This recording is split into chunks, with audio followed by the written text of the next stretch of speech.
Good morning, community. Jill here with North Texas Vegetable Gardening, canning recipes, a little bit of everything. It's about 68 degrees, and we have a nice fog. It's a very damp morning. It's a cool morning. It's a morning we hadn't had in a very long time with all this moisture. Let me show you what kind of happened earlier this week. Oh my goodness, guys. It's almost 9 o'clock in the morning. You can see how dark it is out there.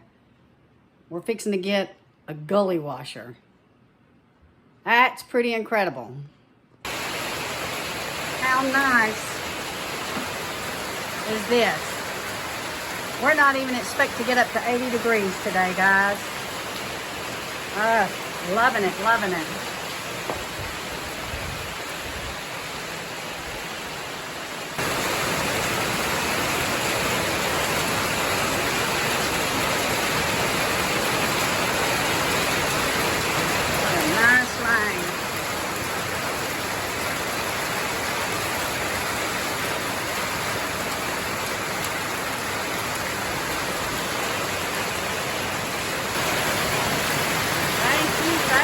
Thank you.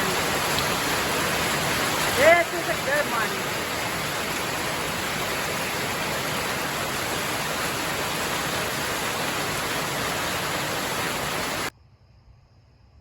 So I've got some mustard greens coming up by seed up here in my little raised bed in the front. And then I've also gone in and put some of my cauliflower starts. I did that yesterday before we had a big rain that you saw in that video. So we've gotten, since Friday before last, so a week ago yesterday, we've gotten about 4 inches of rain, which we love and we have enjoyed, but we still need more. Here's more of my little mustard greens coming up, and this came up as a volunteer from where my plant was prior. We got some good old kale here. My bok choy starting to come up in this little high tunnel. So excited about that.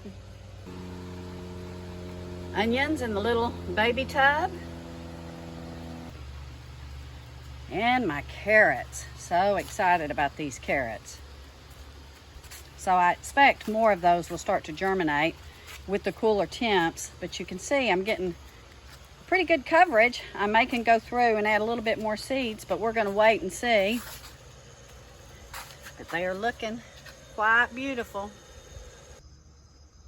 Here's more of my seed starts that I did just the other day. You can see my arugula is coming up. And then over here I have some of my spinach. And then I have some bok choy. More bok choy coming up. More mustard greens that I'll be putting somewhere else. And I've gone ahead and started some more dill and cilantro. Greg's been working in the big high tunnel, so we've got all the okra plants pulled. I think I'm gonna do some radishes in here, guys. I'm gonna go in and get some of these leaves out of here because I don't want to get an infestation of those roly-polies again. He left me one okra, but I don't want that standing. I want to go ahead and get that pulled because some of my lettuces I think will also come in here. These pepper plants are starting to explode in here. And then we have a couple of our cherry tomatoes that are starting to come back in. But yeah, we think we're gonna have some bell peppers, some Anaheims, some chili peppers real soon. And we'll continue to get peppers until our first freeze. This one's loaded with red bells. These plants are getting really large with these cooler nights and these cooler temps during the day. So we expect that we're gonna have quite a few, guys. So this back acre has gotten quite a bit of rain, and y'all remember those oats that Greg wanted me to leave and let them reseed? Well, guess what? They are reseeding, which is fine for the soil. It helps it a lot. So our yard is starting to green up with just that little bit of rain we got. Chickens are happy. And some of the cracks are filling in, but not completely. Some of these bigger ones are still around, but they're not as deep as they were. So I have two weather apps that I look at.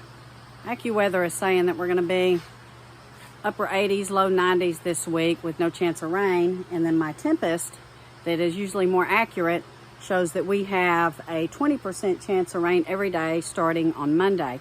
I do hope that's the case, guys, because it will really help our fall starts kick off and get going. There's lots of things you can be planting right now, to include your seed lettuce if you're going to broadcast spread and direct sow, radishes, turnips, beets. Now is the best time to start direct sowing these types of seeds. Depending on where you're at in Texas, it's probably time for you to go ahead and get ready south of here in South Texas and direct sow your carrot seeds if that's what you're going to be growing this fall. So we had a scare this morning, and it was a pretty serious scare. Pop didn't have any water when he got up this morning, and you know his house is on the well water. So all kinds of things were going through our head. Did the well run dry? Did the pump go out? We have two pumps. One pump that pumps into a 2,800 gallon tank, and then a pump that pumps to his house. So we were concerned about all three, because all three could be quite costly. So I got Greg up at 5 a.m. to have a gander at it. And of course, he couldn't really see a whole lot because it was dark, and he had to wait till the light came up. And he went and tested with his voltage tester to make sure that it was getting electricity, and it was getting electricity.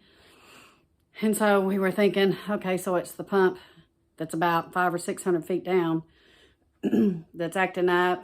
And so we made the decision that he was going to try to find a box to see if any of the components of the box that ran the well down deep was out. And so he was looking for that. And so we decided to go ahead and fill that 2,800 gallon tank with our water, so that Pop would at least have water, because the pump that pumps to his house was working.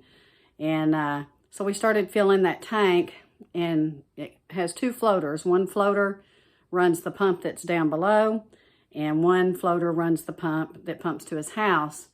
And so as we started filling the 2,800 gallon tank, the floaters, I guess, got dislodged or something, and then he went out and hit the reset button, and praise the Lord, it came back on. So there was some kind of twist in the floater. So if you have a well and something like that starts to happen, keep that in mind. But boy, we were praying really hard, because that could have been a quite costly expense that we're certainly not prepared for. But, you know, one good thing about having that 2,800 gallon tank is that we can fill it with our water. And as long as the pump outside is working, Pop will have water. But boy, guys, that was a scare. So now Greg says it's kicked itself back off again, like it overheated. So he's still working on it. Hang on.